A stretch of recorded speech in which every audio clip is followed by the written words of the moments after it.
जय माँ। जय जय माँ। ओम ऐं ह्रीं क्लीं माँ सरस्वती देव्याय नमः। आज हम माँ सरस्वती देवी चालीसा का पाठ करने जा रहे हैं। माँ सरस्वती को संगीत और विद्या की देवी माना गया है। माँ का पाठ करने से व्यक्ति को सिद्धि, बुद्धि, धन, बल और ज्ञान विवेक की प्राप्ति होती है। जय माँ सरस्वती। सरस्वती चालीसा। मैं अपने माता पिता के चरणों की धूल अपने माथे पर लगाकर अर्थात उन्हें नमस्कार कर आपकी वंदना शुरू करता हूँ। हे माँ सरस्वती, आप मुझे बुद्धि व शक्ति प्रदान कीजिए। आप तो इस सृष्टि में हर जगह फैली हुई हैं और आपकी महिमा का कोई अंत नहीं है। राम सागर, जो इस सरस्वती चालीसा का लेखक हैं, के पाप को अब माता रानी आप ही अपनी कृपा दृष्टि से दूर कर सकती हैं। हे बुद्धि व शक्ति की माता, आपकी जय हो। आप सभी जगह वास करती हैं। आप अमर हैं और आपका विनाश नहीं किया जा सकता है। आपकी जय हो। आप वीणा को धारण किए हुए हैं।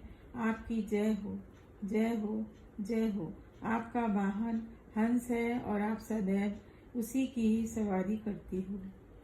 आपके 4 हाथ हैं और आपका यह रूप पूरे विश्व में विख्यात है, अर्थात इसे हर कोई जानता है। जब कभी भी सृष्टि में पाप दुष्टता की वृद्धि हो जाती है, अर्थात अधर्म कार्य बढ़ने लग जाते हैं और धर्म पर चोट होने लगती है, तब माता रानी आप इस धरती पर अवतार लेकर पापियों का नाश कर देती हैं और धर्म की पुनर्स्थापना करती हो। त्रेता युग में महर्षि वाल्मीकि पहले एक डाकू व हत्यारे थे, लेकिन आपके प्रभाव से उन्हें सद्बुद्धि आई और वे धर्म का पालन करने लगे। आपकी कृपा से ही उन्होंने महान ग्रंथ रामायण की रचना की और आदि कवि की पदवी पाई। कालिदास जी भी आपकी कृपा से ही इस सृष्टि में प्रसिद्ध हुए।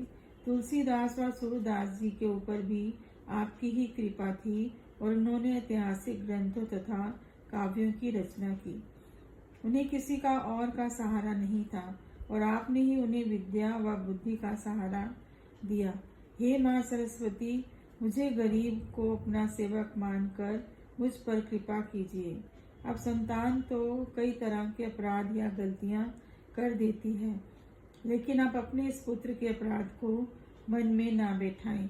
आप मेरे मान सम्मान की रक्षा कीजिए और यही मेरी आपसे विनती है। मैं अनाथ आपकी शरण में आया हूँ माँ, और अब आप मुझ पर कृपा कीजिए। मधुकैटभ, जो अत्यधिक शक्तिशाली राक्षस थे, उन्होंने अपने बाहुबल से भगवान विष्णु से युद्ध किया। यह युद्ध 5000 वर्ष तक चला, लेकिन फिर भी वे दोनों पराजित नहीं हुए। तब आपने ही अपनी शक्ति से श्री हरि की सहायता की और दोनों की बुद्धि भ्रष्ट कर दी। इसके फलस्वरूप ही भगवान विष्णु उन दोनों को पराजित कर पाने में सक्षम हुए। अब आप ही मेरी मनोकामना भी पूरी कर दीजिए। चंड मुंड राक्षस, जो अत्यधिक प्रसिद्ध थे, उन्हें भी आपने युद्ध में मार गिराया।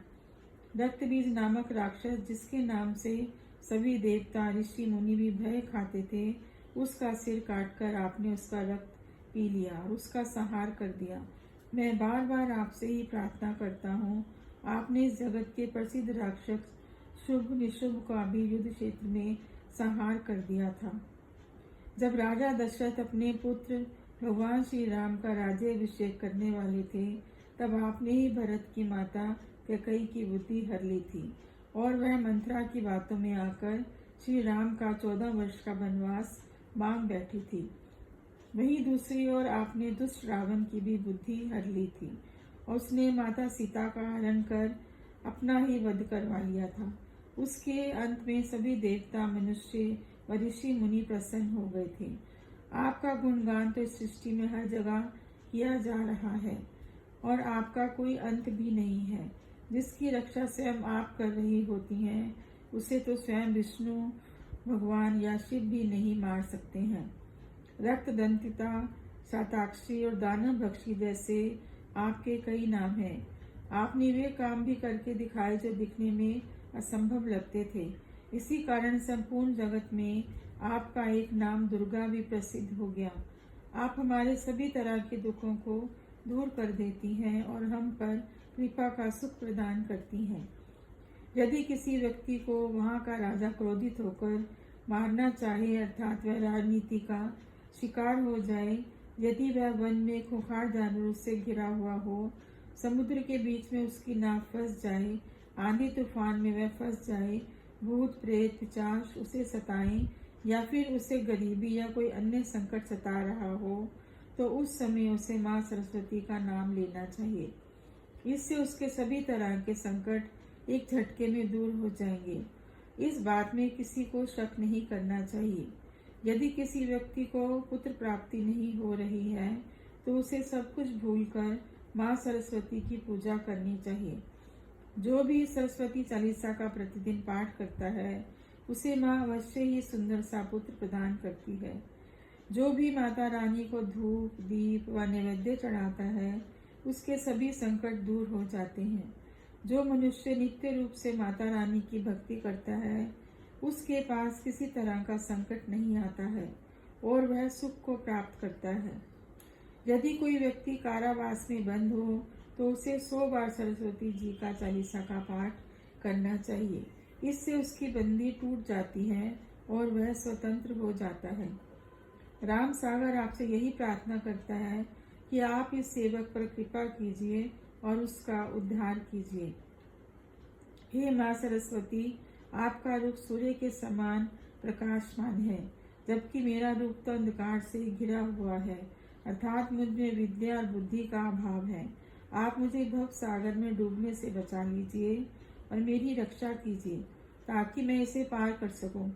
हे माँ सरस्वती, कृपा करके मेरी पुकार सुनिए और मुझे बल, बुद्धि व विद्या प्रदान कीजिए। राम सागर का सहारा आप ही हैं और आप अब हमारा भी उद्धार कीजिए।